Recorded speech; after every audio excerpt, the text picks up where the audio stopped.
story is called Carlos. Lips moved.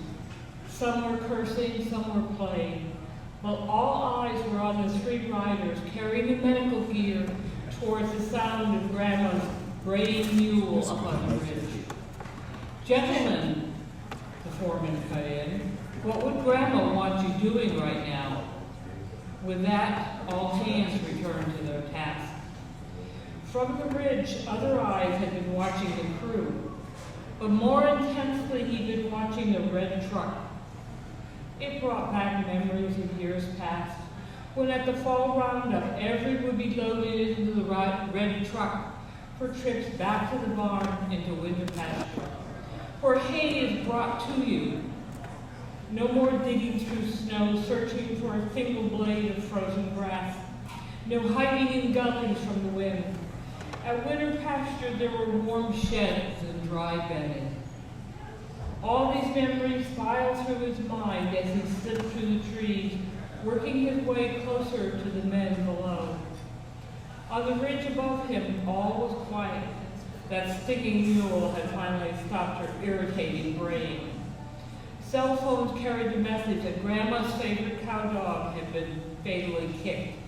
But the old lady herself, though upset, was fine and would drive back with it. Carlos had been the cause.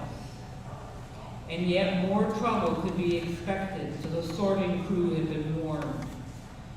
He felt more than heard his name.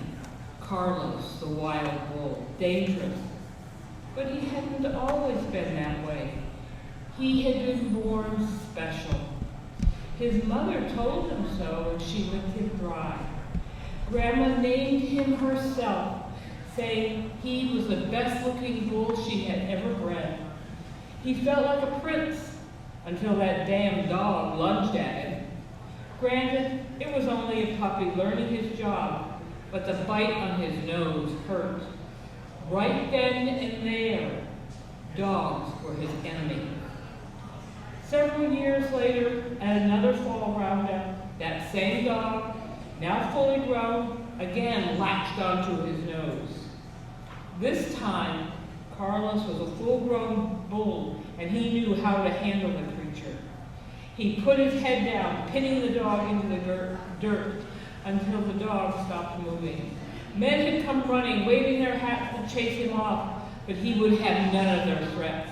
His blood was up, and that dog was going to go.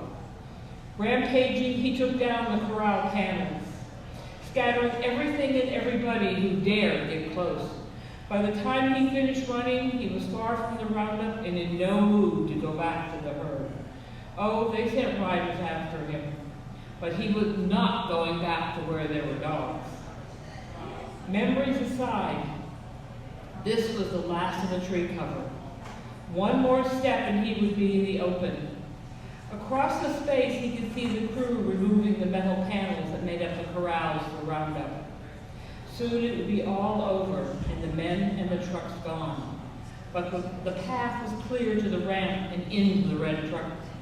If he was going to make it there, it would have to be now and fast. Head down, ready to ward off those pesky cow dogs, Carlos buried across the open space towards the red truck.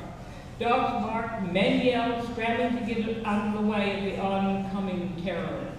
Nothing could bar his way up to the ramp he thundered into the red truck. Safe at last.